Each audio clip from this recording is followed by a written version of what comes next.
We're back. We're now ready to account for the issuance of bonds. We begin looking at how to account for bonds issued at what's known as their face value. Okay? So we're going to use an example to teach this concept. Marcia Mason needs cash for a bill up, Tony.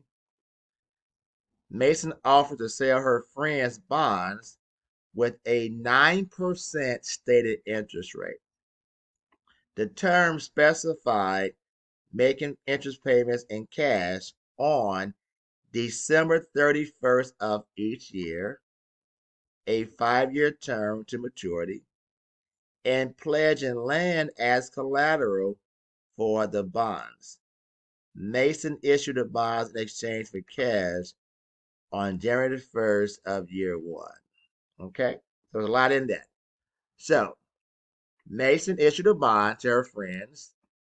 The bonds will pay a 9% annual interest rate. She would pay her friends interest once a year on December 31st for the next 5 years.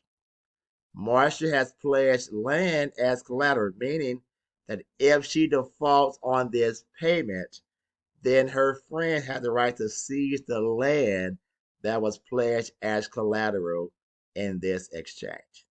Got it? All right. So let's take a look at the bond issue for cash. So her cash would increase by $100,000. Bonds payable liability account will increase by $100,000. On the statement of cash flow, there's an inflow of $100,000 from a financing activity. Okay? So now she'll use that money to purchase land. So when she bought the land, the cash decreased by $100,000 and her land account increased by $100,000. Okay? The revenue recognition, for some reason, that part didn't show all the way up. But now the land is being rented out and the land is earning revenue of $12,000 per year. So the cash account would increase by $12,000. Retained earnings would increase by $12,000. Because revenue increased by $12,000. As you all know, revenue will increase your retained earning. On the statement of cash flow, there's an inflow of cash of $12,000 as an operating activity. Now remember that she's paying 9% interest on the amount borrowed each year. Therefore, the interest expense is going to be $9,000. So cash would decrease by $9,000. Retained earnings would decrease by $9,000 because you're recognizing interest expense in the amount of $9,000. On the statement of cash flow, there's an outflow of cash of $9,000 shown as an operating activity. Now, she sold the land for $100,000. When the land was sold, now the cash increased by $100,000 and the land account would decrease by $100,000. On the statement of cash flow, there's an inflow of cash, $100,000, shown as an investing activity. She'll use that money, to pay off the actual bond liability. So now the cash account would decrease by $100,000. The bonds payable account would decrease by $100,000. On the statement of cash flow, there's an outflow of cash, $100,000, when we paid the bond off, and that's shown as a financing activity. So let's take a look at her financial statements and see how well she did. Well, she made $12,000 each year by renting out the land. She paid $9,000 each year for interest expense. Therefore, she made net income of $3,000 each year in that 5-year period. And on the balance sheet, now cash is $15,000 because the land was sold, land is zero. The debt's been paid off. Retained earnings is 15,000. So she made $15,000 over that 5-year period. On the statement of cash flow, this is showing the inflow of cash coming from the customers, outflow of cash for the interest payment. Here is the outflow of cash to purchase the land, but the inflow of cash from borrowing the money, issuing a bond. In year 5, the bond was actually paid off and we sold the actual land. So at the end of 5 years, we see that she has 15,000 in her cash account. Okay. Now with that example, we were making annual interest payment. We'll do the same thing, but this time we'll look at what's called semi-annual interest payments. So now we're saying we're going to make payments twice a year instead of once a year. And it is a common practice that most bonds will issue payments twice a year rather than once a year.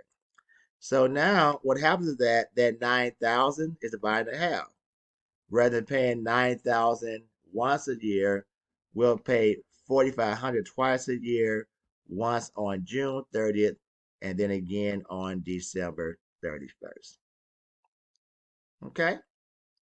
Now, that bond was issued what we call a face value, which means the bond sold for the same amount as its principal amount, which was $100,000.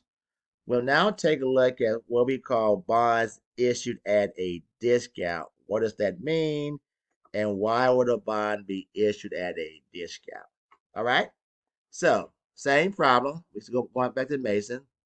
She offered these bonds to her friend. The bonds have a face value of $100,000. But Mason agrees to accept 95,000 from her friend for these bonds. They have a face value of $100,000. The 5,000 difference is known as a bond discount. The friend agrees to buy the bonds for $95,000. So we'll talk in a little bit as to why would Mason sell these bonds for a price less than their face value. Okay? So now what happens as the bond discount increases, the interest Mason must pay.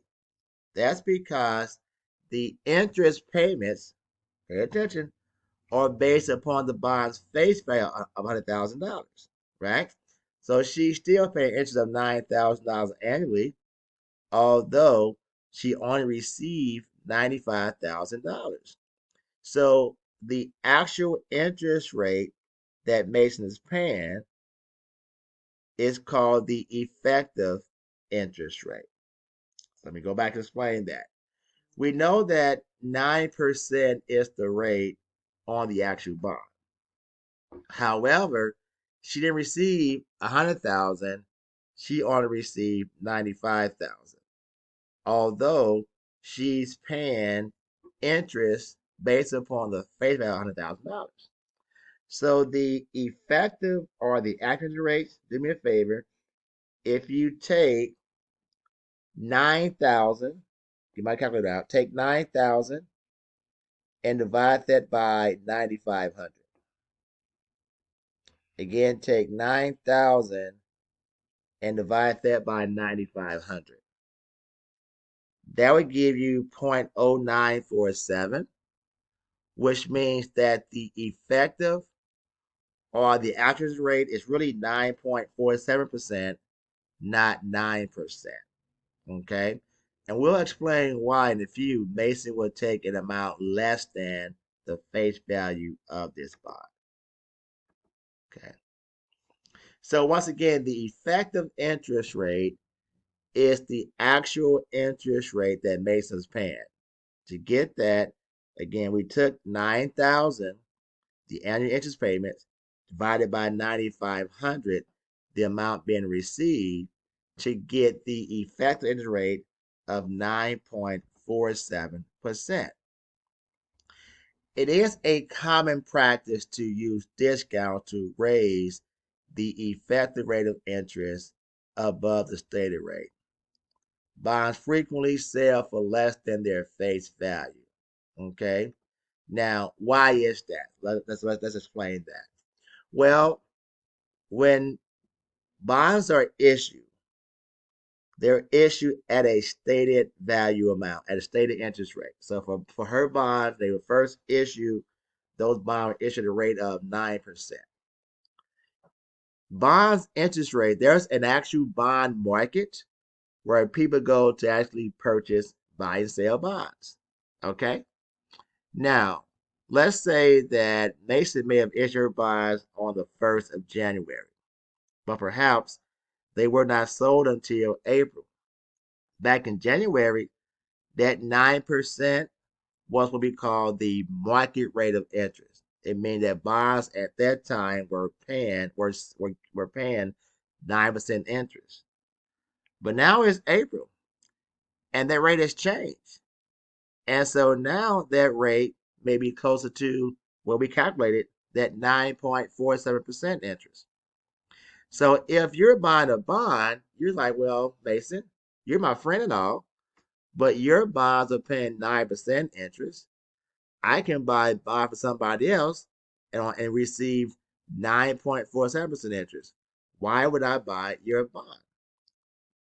Mason said, okay, I'll tell you what. I'm going to discount my bond, sell it at a price below its face value so that the effective interest rate is same as the current market rate. Okay? So when Mason discounts her bonds and it says it's sold for 95, 95 is referring to the percentage of the bond's face value. So when bonds are listed in the bond market, it'll say bond issue at 95, at 97, at 99. It's referring to a percentage of the bond's face value amount. Okay? So let's take a look to see how to record these transactions in our financial statements.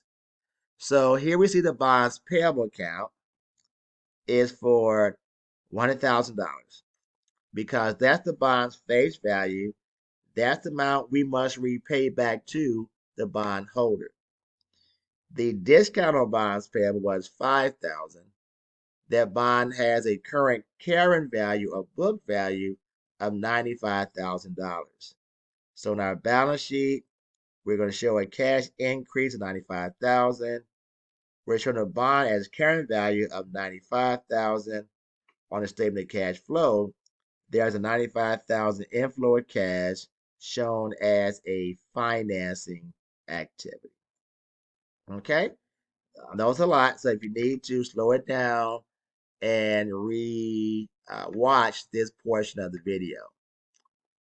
Now, that $95,000 was used to purchase land. So our cash account decreased by $95,000. Land increased by $95,000. There's an outflow of cash of $95,000 as an investment activity. The land was rented out, and the cash received from renting the land was $11,400. So now your cash increased $11,400. Retained earnings increase $11,400 because of the revenue is $11,400.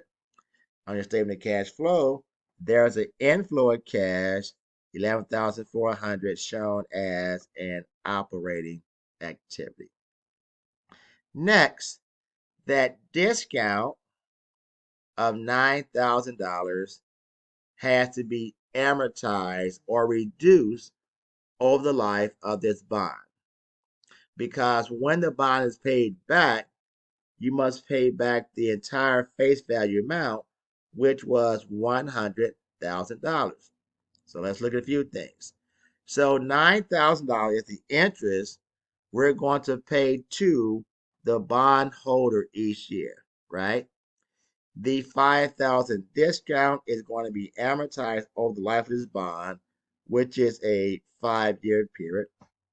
There's something called straight line amortization, in which you take the amount of the discount divided by the bond maturity period to show how much of the discount we're going to amortize each year.